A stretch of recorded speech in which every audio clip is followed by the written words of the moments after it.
الحمد لله رب العالمين والصلاة والسلام على سيد الأنبياء والمرسلين وعلى آله وصحبه وأولياء أمته أجمعين أما بعد. الله سبحانه وتعالى في كلامه القديم: أعوذ بالله من الشيطان الرجيم، بسم الله الرحمن الرحيم. وعباد الرحمن الذين يمشون على الأرض هونا وإذا خاطبهم الجاهلون قالوا سلاما. صدق الله مولانا العظيم وصدق رسوله النبي الأمين الكريم، ونحن على ذلك لمن الشاهدين والشاكرين والحمد لله رب العالمين. عزیزان گرامی، برادران طریقت، برادران اسلام، خواہران اسلام، خواتین اسلام، سب کی خدمت میں سلام عرض کرتا ہوں. آج 32واں درس ہے کشف المحجوب شریف کا. باب التصوف 6 مارچ 2021 کو شروع ہوا تھا. آج 12 جون 2021 سے 3 مہینے. اس میں رمضان المبارک کا 1 مہینہ اور اس کے بعد والا 1 ہفتہ، گویا 40 دن اس میں درس نہیں ہوا تھا. ہم باب التصوف پڑھ رہے ہیں.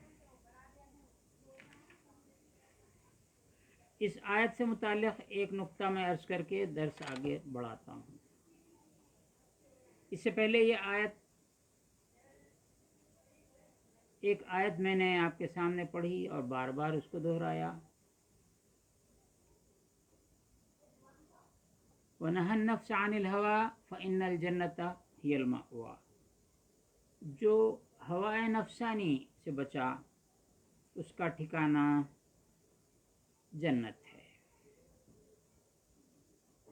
اور ایک آیت یہ آپ سب اچھی طرح جانتے ہیں، اس کو بھی کئی دفعہ پڑھا گیا. جب قیامت آ جائے گی، حشر برپا ہوگا، لوگ حساب کتاب سے گزر جائیں گے، تو اللہ تعالی جو نفس مطمئنہ ہیں، امارہ لوامہ ملہمہ سے گزر کے مطمئنہ کی منزل میں رہا، اس کے لیے اللہ تعالیٰ فرمائے گا: یا ایتھا النفس المطمئنہ ارجعی الی ربک راضیۃ مرضیہ فادخلی فی عبادی وادخلی جنتی. اے نفس مطمئنہ، پلٹ آ. چونکہ جنت سے نکلے تھے، دنیا میں آئے، پھر دنیا سے پلٹ کے جنت میں. ارجع الی ربک راضیۃ مرضیہ، اپنے رب کی طرف پلٹ کر آؤ راضی مرضی. اللہ تم سے راضی، تم اللہ سے راضی. فادخلی، پلٹ کے آؤ، اور فادخلی فی عبادی، میرے بندوں کے زمرے میں شامل ہو جاؤ.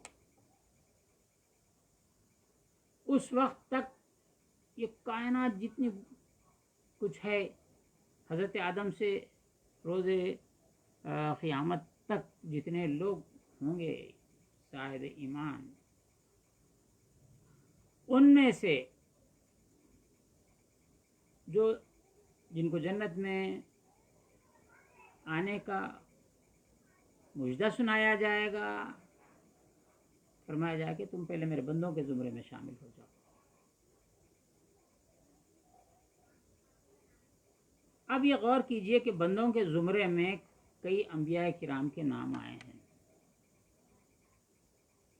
ایوب علیہ السلام کا نام آیا، ابراہیم علیہ السلام کا نام آیا، اور دیگر انبیاء ہیں. تو ان کو اللہ نے عبدن کے لفظ سے خطاب فرمایا. کسی کو اواب فرمایا، کسی کو صابر فرمایا، شاکر بھی فرمایا. اور حبیب پاک صلی اللہ علیہ وسلم کو سبحان الذی اسریٰ بعبدہ، عبد فرمایا، تو یہ سب یہیں اسی عالم میں ان کو خطاب عبد کا ملا، ہر آدمی کو نہیں ملا، ہر مومن کو نہیں ملا، وہاں ملے گا۔ فادخلی فی عبادی، میرے بندوں کے زمرے میں آ جاؤ۔ جب ملے گا تو جب بندے بنیں گے، عبد بنیں گے۔ اب کیا ہیں عبدیت کا مقام؟ سبحان الذی اسریٰ بعبدہ سے پتہ چلتا ہے کہ عبد کا مقام کیا ہے، ایک بہت بلند مقام ہے عبد کا۔ لیکن مومنوں کی ایک خاص جماعت ہے، صاحب ایمان لوگوں کی ایک خاص جماعت ہے۔ حضور اکرم صلی اللہ علیہ وسلم کے اہل بیت اطہار، خلفائے راشدین، اصحاب رسول اللہ، تابعین، تبع تابعین، ائمہ مجتہدین، قرن با قرن، صدی بہ صدی، صدی بہ صدی، صدی بہ صدی، آج تک اور بعد کی صدیوں میں بھی آپ کی امت میں، حضور صلی اللہ علیہ وسلم کی امت میں ایسے ہزاروں لاکھوں لوگ رہیں گے جن کو اللہ تعالیٰ اس دنیا میں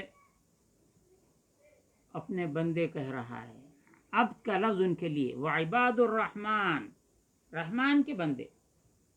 وہاں دوسروں کو فادخلی فی عبادی کا مجدہ ہوگا، یہاں عباد الرحمن سے مخاطب ہو رہا ہے اللہ تعالیٰ۔ یہ مخاطبت اپنے بندوں سے ہیں، ان کی صفت بیان فرماتا ہے۔ رحمان کے بندے وہ ہیں جو زمین پر عاجزی سے چلتے ہیں، جاہلوں سے السلام علیکم بولتے ہیں۔ کیا صوفیاء کے سوا کوئی گروہ دنیا میں یہ صفت کا پیش کیا جا سکتا ہے؟ نہیں، آپ نہیں بتلا سکتے۔ اور یہ بات تو شروع میں ہی میں یہ بات اس آیت کے ضمن میں بتلایا تھا، اور ایک بہت اہم بات ہم ٹاپک پہ ہم آ جاتے ہیں، یعنی ہمارا جو درس ہے اس متن پہ آ جاتے ہیں۔ حضرت شیخ الاسلام استاد سلاطین آصفیہ حضرت مولانا علامہ محمد انوار اللہ فاروقی رحمۃ اللہ تعالی علیہ، بانی جامع نظامیہ حیدرآباد دکن، نے اپنی کتاب مقاصد الاسلام میں لکھا ہے کہ اہل سنت جماعت امت مسلمہ کا سب سے بڑا گروہ ہے، اور یہ گروہ سب سے بڑا گروہ ہے۔ جتنے فرقے نکلے ہیں، جتنے فرقے پورے تاریخ اسلام میں بنے ہیں، ان کے نام ہر زمانے میں چاہے مختلف رہے ہوں یا ایک رہے ہوں، اسی اہل سنت سے کٹ کر انہوں نے اپنا ایک الگ راستہ بنایا، اور اس اہل سنت میں سے لوگوں کو کاٹ کاٹ کر اپنی جماعت تیار کی۔ کسی کافر کو مسلمان بنا کے اپنی جماعت میں شامل نہیں کیا، کسی مشرک کو کلمہ پڑھا کر اپنی جماعت میں شامل نہیں کیا، بلکہ اہل سنت جماعت، ان کا قول ختم ہو چکا، بلکہ اہل سنت جماعت پر مختلف الزامات لگا کر، ان کی بے عملی کا بہانہ بنا کر، یا ان کے اہل بیت اطہار رضی اللہ عنہم سے محبت کو بنیاد بنا کر، کسی ایک آدھ صحابی کا نام آڑ لے کر اپنے آپ کو ایک نئے نام سے پکار کر اہل سنت میں سے لے کر جانے لگے۔ اب تھوڑی سی ترمیم کے ساتھ میں عرض کرتا ہوں، مسلمان، عامت المسلمین، ایک یوں سمجھ لیجئے کہ عامت المسلمین ایک عالمی چراگاہ ہے، جہاں جو قوم چاہتی ہے، چاہے کفار ہوں، مشرکین ہوں، یہود ہو، نصارہ ہو، آریہ ہوں، ہندوستان کی قومیں ہوں، دیگر ممالک کی قومیں ہوں، جو چاہتا ہے ان پہ حملہ کرتا ہے اور یہاں سے اٹھا کر اپنے مذہب میں لے جاتا ہے. اگر نہ لے جا سکے اسلام سے متزلزل کر کے ان میں سے کاٹتا ہے. تو عالمی چراگاہ ہے. اس عالمی چراگاہ میں جتنے چھوٹے چھوٹے فرقے بنتے چلے جاتے ہیں وہ اپنی غذا اہل سنت سے ہی حاصل کرتے ہیں. بعض دفعہ ایسا بھی ہوتا ہے، تاریخ عالم گواہ ہے، اسلام کے باہر جو ادیان ہیں وہاں کے لوگ ایسے گمراہوں کی مدد کر کے، جیسا کسی ملک میں مداخلت کر کے دشمن بادشاہ، دشمن حکمران، پڑوسی دشمن، پڑوس کا پڑوس دشمن، اس کا پڑوس اس کا دشمن، ایسے دشمن کسی ملک میں دراندازی کرتے ہیں، انٹرفیئرنس کرتے ہیں، فساد مچاتے ہیں. ایسا ہی دیگر ادیان کے لوگ مسلمانوں میں فساد مچاتے ہیں ایسے لوگوں کو دیکھ کر، اور گمراہوں اور دین سے برگشتہ لوگوں کی تعداد بڑھتی چلی جاتی ہے. لوگوں کی زندگیاں ہمارے سامنے ہیں، ہم یہ دیکھ سکتے ہیں. یہاں پر ایک چھوٹی سی ترمیم کے ساتھ میں حضرت بانی جامع نظامیہ رحمۃ اللہ تعالی علیہ کا قول پیش کروں گا. قول تو یہ ہے، آپ فرماتے ہیں کہ اہل سنت بہت فراغ دل ہوئے ہیں. جو نیا فرقہ بنتا ہے، نیا نظریہ لاتا ہے، تو فراغ دلی سے اس کی مدد کرنے لگتے ہیں، اس کے ساتھ ہو جاتے ہیں. گمراہی کی طرف بھی فراغ دلی سے چلے جاتے ہیں. میں یہ کہتا ہوں ترمیم کے ساتھ، اس چراگاہ میں سب سے بڑے دو گروہ ہیں. ایک اہل سنت جماعت ہے، دوسرا طبقہ شیعہ ہے. اور جو کوئی کٹتا ہے اس اہل سنت سے کٹ کے اپنا الگ فرقہ بناتا ہے، 100 سال 150 سال شناخت اس کی رہتی ہے، ایسا معلوم ہوتا ہے کہ اہل سنت کا وجود ختم ہو جائے گا. لیکن 100 سال کے بعد وہ باطنی جو دست غیب دیگر مذاہب کا، دیگر ادیان کا ان تک پہنچتا رہتا ہے، جب تک وہ کٹ پتلی کا ناچ چلتا رہتا ہے. وہ دست غیب ختم ہو گیا، مال ختم ہو گیا، باطنی امداد ختم ہو گئی، شیطانی کمک ختم ہو گئی، وہ فرقے ختم ہو جاتے ہیں. اور جو نیا فرقہ جب بنتا ہے تو اس فرقے میں داخل ہونے والا اپنے آپ کو سب سے بہتر متقی پرہیزگار سمجھنے لگتا ہے. وہ داڑھی کا اس کا اسٹائل الگ ہوتا ہے، اس کے کپڑوں کا اسٹائل الگ ہوتا ہے. کبھی ننگے سر رہنے کو وہ بہتر پسند کرتا ہے، عمامے کا مذاق اڑاتا ہے، جبہ دستار کا مذاق اڑاتا ہے. ایسا ہوتا جاتا ہے. اور بعض ایسے بھی فرقے ہیں جو نماز پڑھ کے نکلنے والوں کا تمسخر اڑاتے ہیں، نماز میں بیٹھے رہنے والوں، دن صبح سے شام تک کے اللہ اللہ کرنے والوں کا مذاق اڑاتے ہیں. تو اہل سنت کی شناخت عاجزی ان کے ساری ہے. وعباد الرحمن الذین یمشون علی الارض ہونا، نرمی سے چلتے ہیں. ان کے علماء کو دیکھو، اکڑ اکڑ کے بات کرتے ہیں، ہے کوئی آ جاؤ، ہے کوئی آ جاؤ. تو ان کا نفس موٹا ہو جاتا ہے، حرام حلال کی تمیز ختم ہو جاتی ہے. بہت سے فرقے اس طرح بنتے چلے جاتے ہیں. اب ان کی چال ڈھال سے پتہ چلتا ہے. پہلی چال ڈھال، دوسری گفتگو.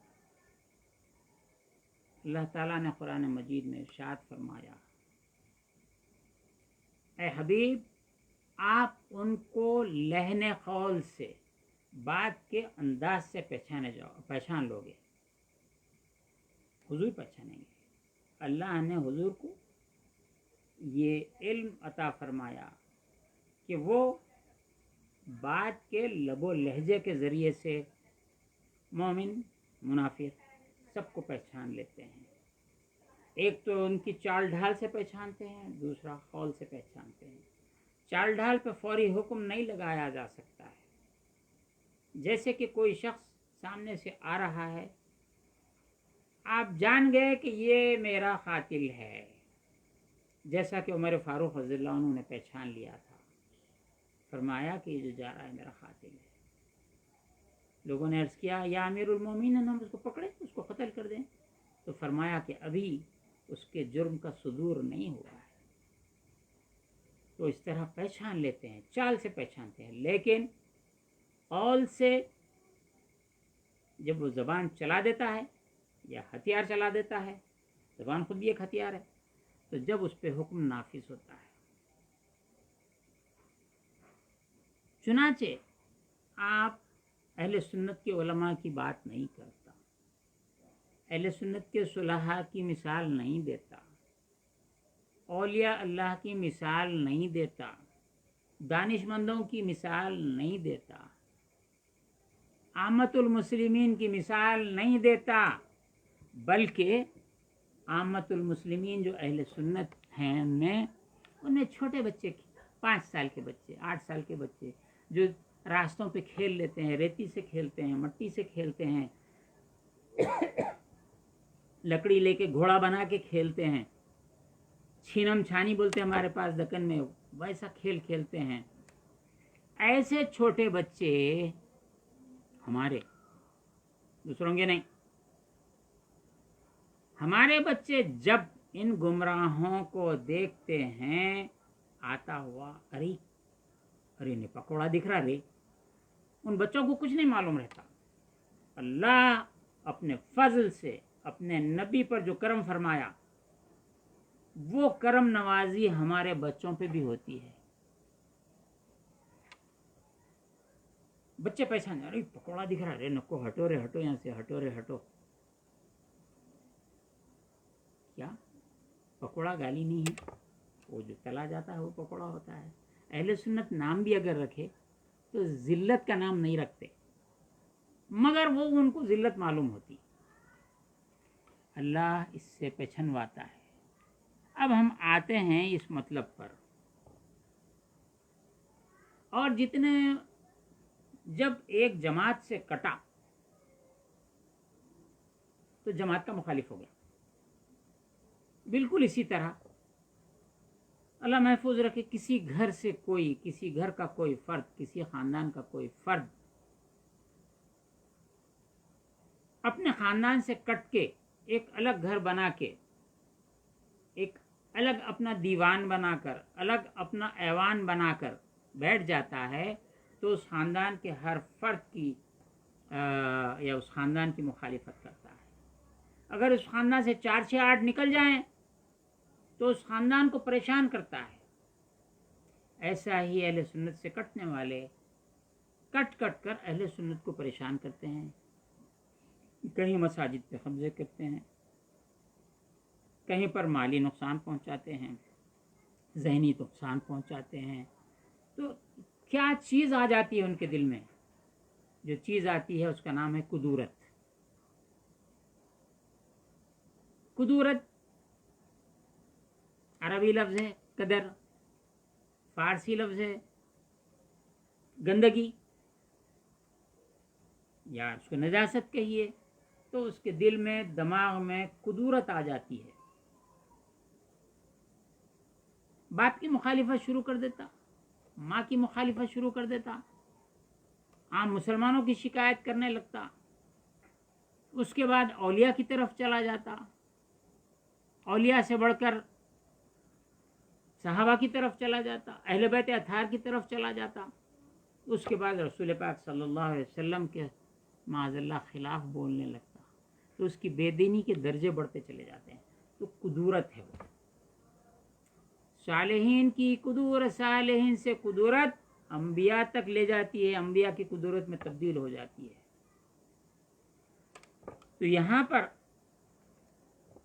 حضرت حسری رحمۃ اللہ تعالیٰ علیہ کا قول ہم یہاں پہنچے تھے، ابو بکر شبلی رحمۃ اللہ تعالیٰ علیہ کے قول تک پہنچے تھے کہ توحید میں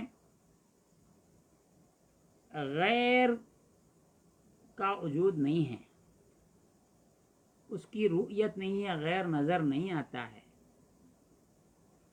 اگر غیر نظر آتا ہے تو وہ شرک ہے، چونکہ دل کے اندر غیر کی قیمت نہیں ہوتی، اور دل کو غیر سے محفوظ رکھنا، جب غیر نہیں ہے تو محفوظ رکھنے کا سوال بھی پیدا نہیں ہوتا، اور غیر کا ذکر بھی محال ہوتا ہے۔ حضرت حصری رحمۃ اللہ تعالی علیہ گوید التصوف صفاء السر من قدورت المخالفتی۔ داتا گنج بخش اس کا ترجمہ فرماتے ہیں تصوف صفائے دل بود، تصوف دل کی صفائی کا نام ہے۔ کیا، کس چیز کی صفائی؟ از قدورت، قدورت کو صاف کرنے کا نام، قدورت کو دور کرنے کا نام صفا ہے۔ شروع میں آیا تھا صفا کی ضد قدر ہے، قدر کی ضد صفا ہے، تو دل کو قدورت سے پاک کرنا۔ آگے قول آگے میں پھر اور پڑھتا ہوں، ایک بات اہم یاد آئی کہ حضرت شبلی بغدادی رحمۃ اللہ تعالی علیہ سے متعلق ایک واقعہ آیا ہے۔ کسی نے پوچھا کہ آپ کی زندگی میں بہترین لمحہ کون سا تھا؟ تو فرمایا، اور کیجئے، فرمایا کہ ایک روز میں ایک کشتی میں سفر کر رہا تھا اور ایک گوشے میں بیٹھا ہوا تھا، کشتی والے مجھے دیوانہ سمجھ کر ستاتے تھے، کوئی موز کھا کر چھلکا پھینکتا تھا،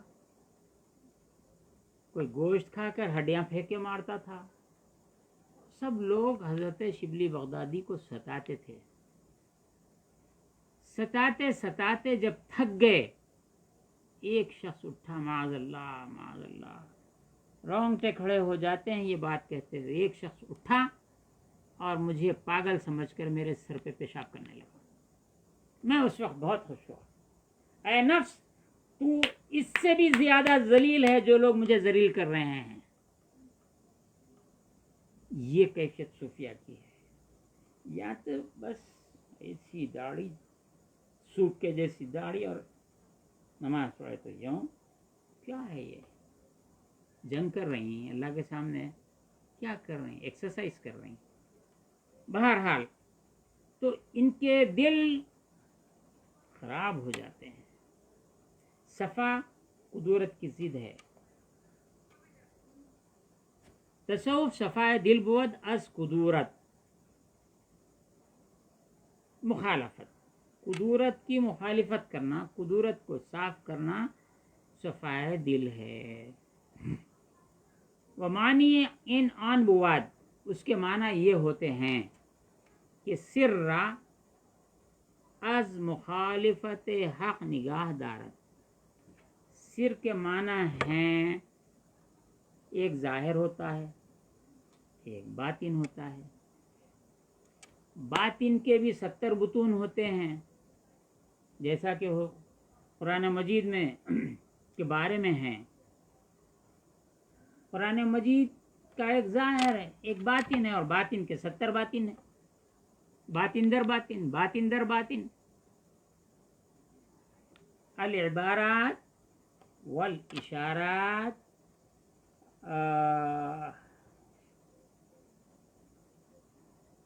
قرآن مجید 3 باتیں ہیں، ایک عبارتیں ہیں جو قرآن کی عبارت ہے۔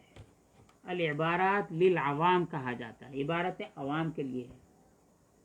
والاشارات للخواص، اور قرآن کے اندر جو اشارے ہیں وہ خواص کے لیے ہیں، اور اس کے جو اسرار ہیں وہ اسرار اخص الخواص کے لیے، خاص لوگوں میں بھی، خواص میں بھی جو خاص ہیں، ممتاز ہیں، ان کے لیے رموز سے بڑھ کر اسرار ہیں۔ تو یہ سر بھی غیب کا ایک ایسا حصہ ہے جو بہت ہی پنہاں ہے، بہت ہی چھپا ہوا ہے۔ یہاں پر فرماتے ہیں معنی ان آن بوت کے، اس کے معنی یہ ہوتے ہیں کہ قدرت کی مخالفت کرنا صفائے دل ہے۔ معنی اس کے یہ ہیں کہ سرا، آپ یہ عام طور پہ صوفیہ سے سنے ہوں گے، سلسلوں میں سنے ہوں گے، نفس، دل، روح، سر، خفی، اخفا، یہ باتیں سنے ہوں گے۔ تو یہ وہی سر کی بات چل رہی ہے۔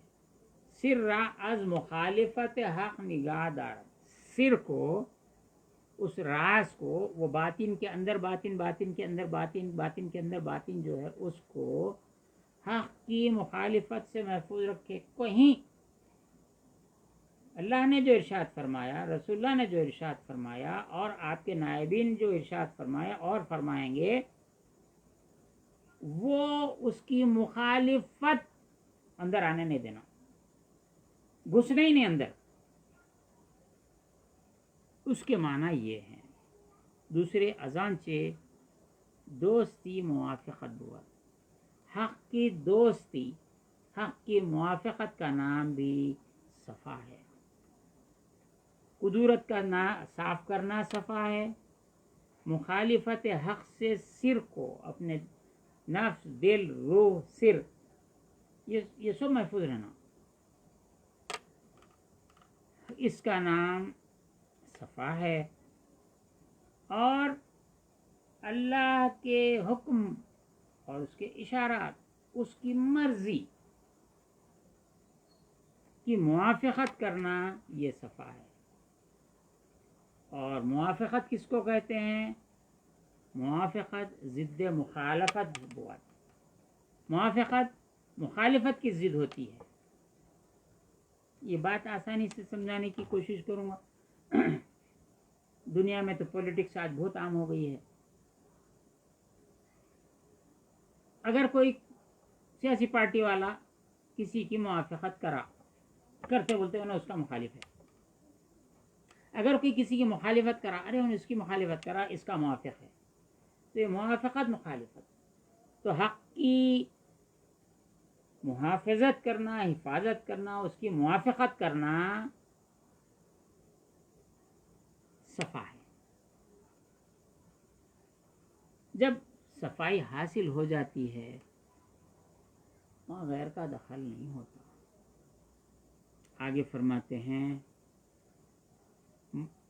وہ موافقت ضد مخالفت بوت و دوست، اور دوست فارسی میں دوست، عربی میں ولی۔ کس کا دوست؟ اللہ کا دوست۔ کس کا ولی؟ اللہ کا ولی۔ کیا کرتا ہے دوست؟ در ہمیں عالم، تمام عالموں میں، یہ دنیا ایک عالم ہے، دنیا کے اندر اور عالم ہے، دنیا خود ایک عالم ہے، اس میں ہم ایک آدم ابن آدم، ہم ایک عالم ہے، ہمارے عالم کے اندر اور عالم ہے، ایک جسم کا عالم ہے جس میں دل کی حکمرانی ہے، اس کے نوکر چاکر اس کے وزیر ہیں، اس کی نظر ایک ہے، اس کے ماتحت ہے، اس کے کان اس کے ماتحت ہیں، اس کی زبان اس کے ماتحت ہے، اس کے ہاتھ اس کے ماتحت ہیں، پیر اس کے ماتحت ہیں، اس کا ارادہ اس کے ماتحت ہے، خیال اس کے ماتحت ہے، اس کے کام کرنے کی جو قدرت ہے اس کے ماتحت ہے۔ دل بولا تو کرتے، نہیں بولے تو نہیں کرتے۔ ضدیوں کو دیکھو، کچھ بھی کر لو ٹس سے مس نہیں ہوتے۔ کیوں؟ ضدی ہیں، دوست کی موافقت نہیں کرتے۔ ایسے ضدی بہت ہیں، دین میں بھی ہیں، دنیا میں بھی ہے، اور بہت ہیں ایسے ضدی۔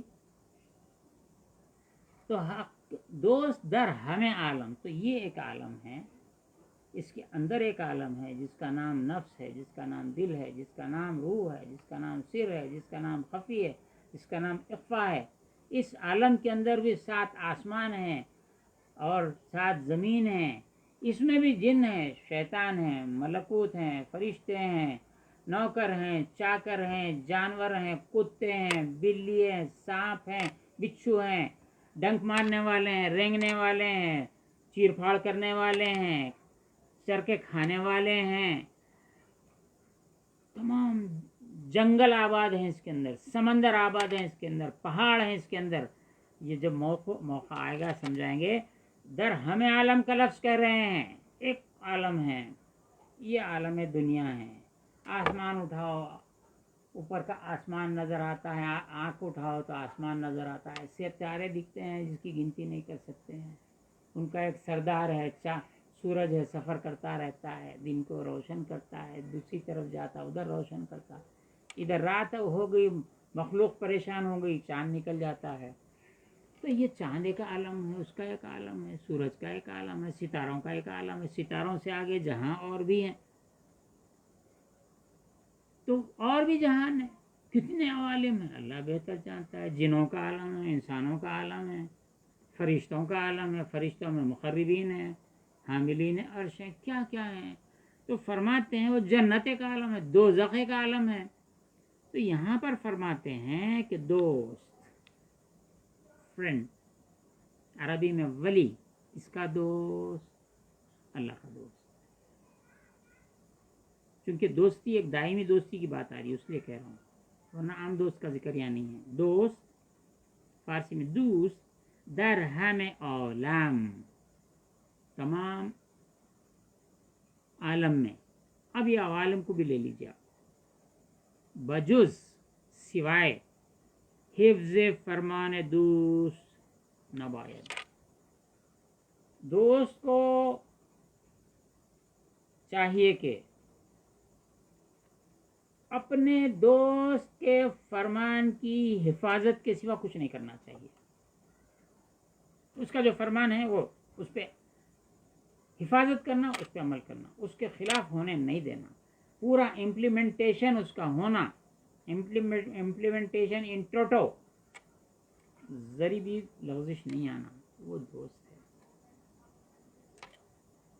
وچن مراد یکی باشد، جب مراد ایک ہی ہوتی ہے، مقصد ایک ہی ہوتا ہے، دوست ہے اللہ، اللہ ولی الذین آمنوا، اللہ دوست ہے ایمان والوں کا، ایمان والوں کا دوست ہے اللہ تعالیٰ۔ اور اللہ ان اولیاء اللہ لا خوف، اور اللہ کے دوستوں کو خوف نہیں ہے۔ اللہ بندوں سے دوستی کر رہا، بندے اللہ سے دوستی کر رہے ہیں۔ اب تو جب یہ موڑ ہے، مراد یہ کی باشد، مراد بندے کی مراد یہ ہے اللہ راضی ہو جائے، اللہ کی مراد یہ ہے میرا بندہ مجھ سے راضی رہے، اپنی قسمت پہ راضی رہے۔ آپ اگر کہیں گے کہ بھئی ایسا کیسا بندہ کیسا راضی ہوتا، چلیے پڑھیے قرآن مجید، سورہ والضحیٰ واللیل اذا سجى ما ودعك ربك وما قلى وللآخرة خير لك من الأولى ولسوف يعطيك ربك فترضى، اللہ آپ کو اتنا دے دے آپ راضی ہو جائیں۔ تو حضور صلی اللہ علیہ وسلم سید البشر ہیں، سید الانبیاء ہیں، آپ راضی ہو جائیں اللہ چاہتا ہے۔ یہ دیکھو ہم تو رضا چاہتے ہی ہیں، مولانا احمد رضا خان صاحب رحمۃ اللہ علیہ کا شعر بڑا پڑھتے ہیں، بہت مزہ آتا، کیا کہتے ہیں، خدا کی رضا چاہتے ہیں دو عالم، خدا چاہتا ہے رضا محمد۔ تو یہ رضا دو طرف کی ہے۔ تو یہ دوست کا کام یہ ہے کہ دوست کے فرمان کی حفاظت کریں جب مراد ایک ہے۔ راضیت مرضیہ بھی آیا وہاں پہ، یا ایت النفس المطمئنہ ارجعی الی ربک، اپنے رب کی طرف پلٹ کے آؤ، راضیت مرضیہ، رب تم سے راضی، تم رب سے راضی۔ تو یہاں پر فرماتے ہیں جب مراد ایک ہے تو مخالفت از کجا صورت گیرد، مخالفت کہاں سے آ جائے گی؟ مخالفت نہیں آئے گی۔ جب صفائی ہو گئی تو قدورت جا چکی۔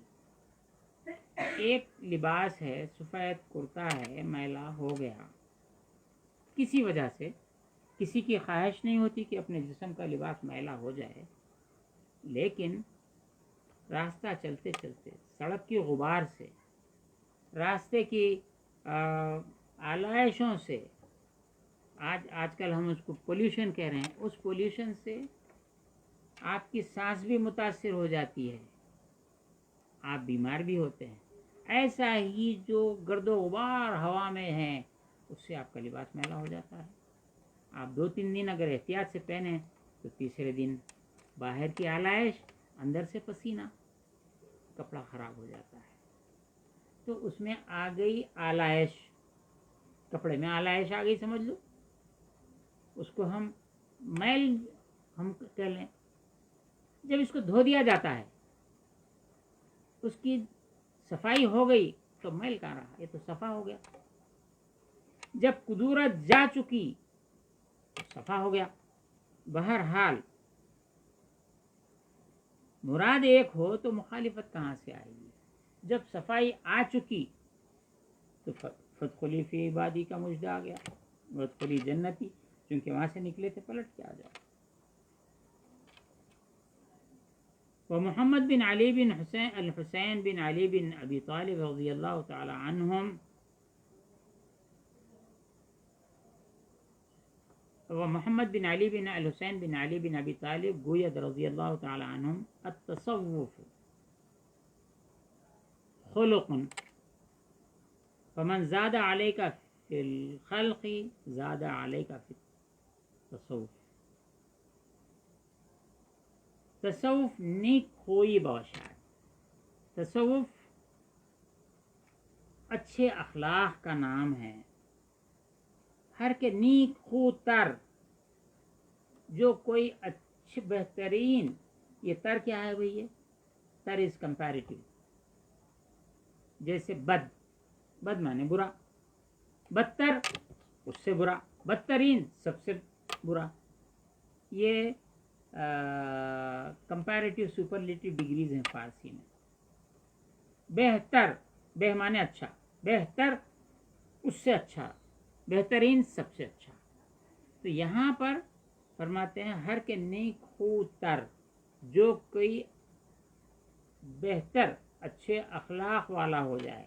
اب میں اردو میں بہتر کے سوا دوسرا نہیں بول سکتا، خوب بولے تو عادت، بہترین عادتوں والا ہو جائے، وہ صوفی تر، وہ صوفیوں سے بھی بڑا صوفی ہے۔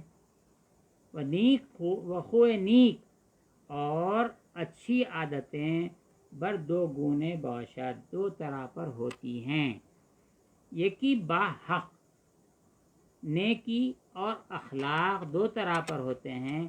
ایک اخلاق، ایک نیک خوئی اللہ کے ساتھ ہوتی ہے، وہ یکی با خلق، اور دوسری مخلوق کے ساتھ ہوتی ہے۔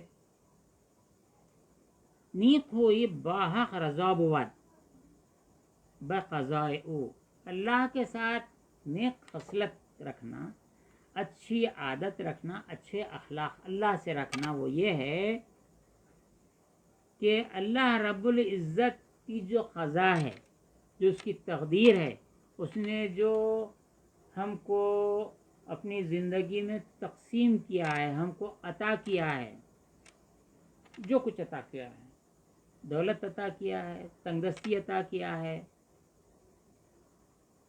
متوسط رکھا ہے، جو کچھ کیا ہے، اس کی قضا پر، اس کی قدر پر، اس کی تقدیر پر، اس کی تقسیم پر راضی رہے یا اللہ سے خوش رہنا ہے۔ حضرت علی کرم اللہ وجہہ نے ارشاد فرمایا، رضینا قسمت الجبار فینا لنا العلم للجہال معلوم۔ ہم اللہ کی تقسیم پر، اللہ نے جو اپنے بندوں میں تقسیم کیا ہے، ہم راضی ہیں، ہم اللہ سے خوش ہیں۔ رضینا قسمت الجباری فینا و لنا العلم، ہمارے لیے علم ہے، ہمارے حصے میں علم دیا ہے، وللجہال مال، جاہلوں کو مال دیا ہے۔ دیکھو حضرت علی کون ہے؟ حضرت علی کون ہیں؟ باب العلم ہیں۔ صوفیہ کے تمام سلسلے انہی سے چلتے ہیں۔ یہ حق سے رضا کی مثال ہے، حق سے خوش اخلاقی کی مثال ہے۔ یکی با حق و یکی با خلق، نیک خوی با حق رضا بود به قضای او و نیک خوی با خلق، اور مخلوق سے نیک خوی اچھے اخلاق با خلق، مخلوق کے ساتھ ہے، کیا ہے؟ حمل فیخل، لوگوں کا جو ظلم ہے، لوگوں کا جو جبر ہے، لوگوں کا جو ہم پر دباؤ ہے، لوگ ہم کو ناحق ستاتے ہیں، اس کو برداشت کرنا۔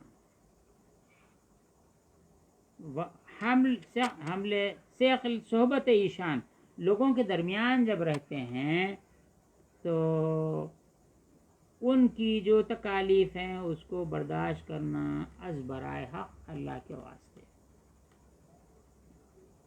اس کی کئی باتیں ہو سکتی ہیں، یہ پھر ٹاپک طویل ہو سکتا ہے، لیکن اس کی دو مثالیں ہیں۔ ایک تو یہ کہ خود آدمی یہ کہے میری قسمت ایسے، میں کیا کروں؟ کوئی گالی دے رہا، میں کیا کر سکتا ہوں؟ کوئی مار رہا، میں کیا کر سکتا ہوں؟ مار کا جواب مار سے دے سکتا ہے۔ تو یہ امام حسن رضی اللہ تعالیٰ عنہ سے متعلق ایک واقعہ ہے، کتابوں میں آیا ہے کہ ایک شخص امام حسن رضی اللہ تعالیٰ عنہ کو کہیں راستے میں مل گیا اور آپ کو گالی گلوچ کرنے لگا۔ راستہ تمام گالی گلوچ کرتے رہا، یہاں تک کہ معاذ اللہ معاذ اللہ معاذ اللہ، آپ کی والدہ کے حق میں برے الفاظ استعمال کرنے لگا، یعنی سیدۃ النساء العالمین بنت رسول فاطمہ رضی اللہ تعالیٰ عنہ علیہ السلام، آپ کو تعلق بولنے، حضرت علی کے بارے میں برا بولنے لگا۔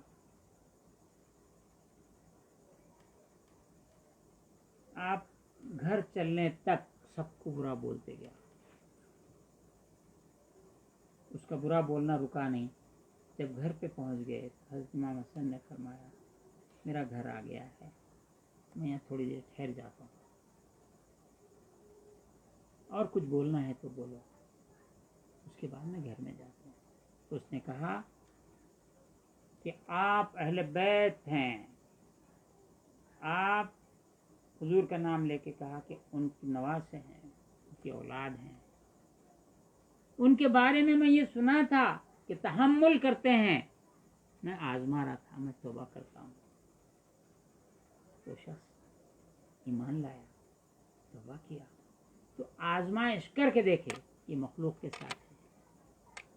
والد گرامی سیدنا علی کرم اللہ وجہہ و رضی اللہ تعالیٰ عنہ کا خلق کی مثال، اللہ سے رضینا بالقسمت الجباری فینا لنا علم وللجہال مال، وہ دیکھ لیے، یا پھر یہ دیکھ لیے آپ نے اس کو معاف کیا، تو یہ مخلوق کے ساتھ ہے۔ فرماتے ہیں وہ ان ہر دو وجہ، اور یہ دونوں صورتیں، اللہ سے خوش اخلاقی کی مثال اور مخلوق سے خوش اخلاقی کی مثال، بے طالب باز گردد، طالب کی طرف پلٹ کر آتی ہے، طالب سے مراد طالب حق کی طرف پلٹ کر آتی ہے۔ کیا ہے؟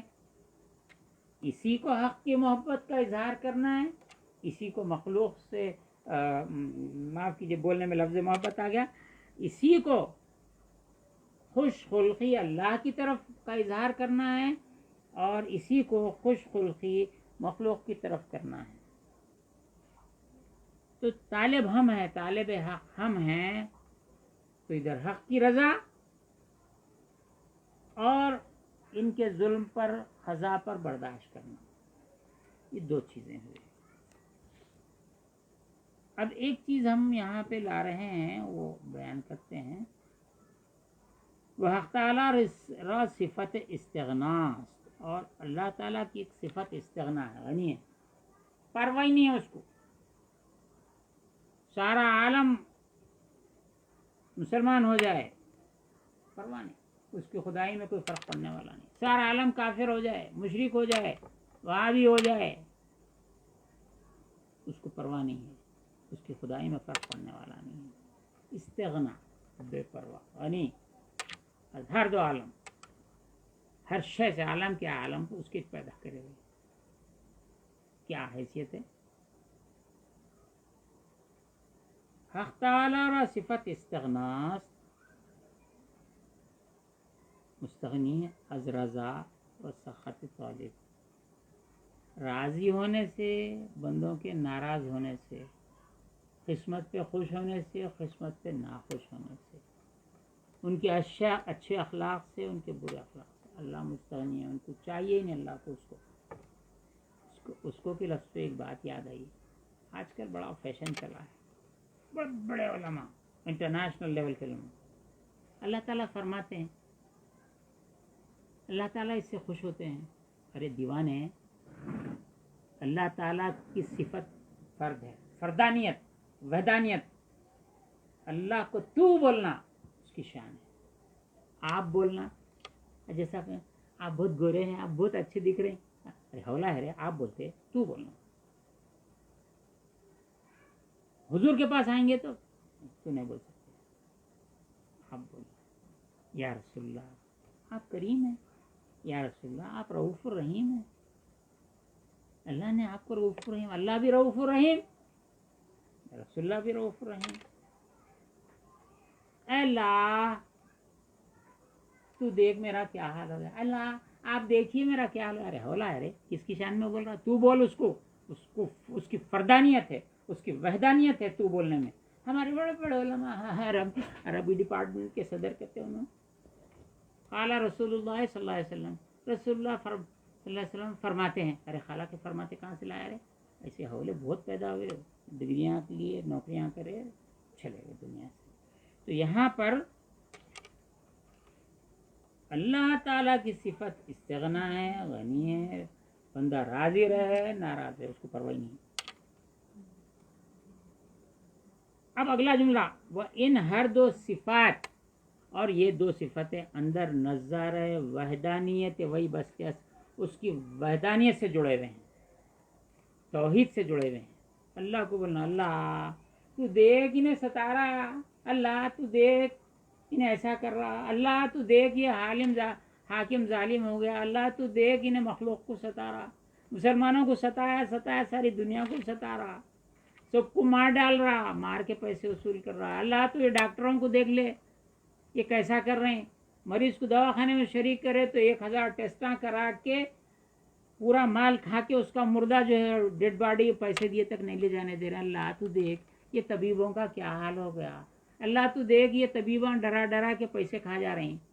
آج سے 30-40 سال پہلے طبیب کے پاس کیا یونانی طبیب رہے، ایلوپیتھک طبیب رہے، یہ اخلاق تھے کہ شدید سے شدید پریشان حال مریض آتا تو تشفی دیتے، نہیں ارے کچھ نہیں ہوا آپ کو، 2-3 دن میں اچھے ہو جاتے، 4 دن میں اچھے ہو جاتے. اگر بچہ ہے تو باپ کو تسلی دیتے، آپ کا بچہ اچھا ہو جاتا، کچھ نہیں ہے. باپ بیمار ہوا تو بچوں کو تشفی دیتے، ماں بیمار ہوئی تو بچوں کو تشفی دیتے، نہیں آپ کی اماں اچھا تو کچھ بھی ہو جائے کچھ نہیں. جبکہ طبیب جانتا ہے کہ 2-3 دن میں ان کی جان اکھڑ جائے گی، یہ مر جائیں گے، لیکن مریض کو بولتے نہیں آپ اچھے ہو جائیں گے انشاءاللہ. آپ کو پریشان ہو رہے، آپ کے ابا اچھے ہو جاتے. یہ حضور صلی اللہ علیہ وسلم کے اخلاق ہے. حضور صلی اللہ علیہ وسلم نے فرمایا تم جب مریض کے پاس جاؤ اور یہ دیکھو کہ وہ مرض الموت میں آ گیا ہے، تب بھی اسے کہو ارے ماشاءاللہ آپ تو اچھے بیماری سے کہاں ہوئے. پیشانی پہ ہاتھ رکھو، سورہ فاتحہ پڑھو، دعا کرو، لا باس طہور انشاءاللہ آپ تم اچھے ہو جائیں گے، پاک صاف ہو جائیں گے انشاءاللہ، آپ کو کچھ نہیں ہے. کیا ہوا؟ ارے بہت اچھے دکھ رہے ہیں. کون بولے آپ کو بیمار؟ اس کو تسلی ڈھارس کی بات کرو.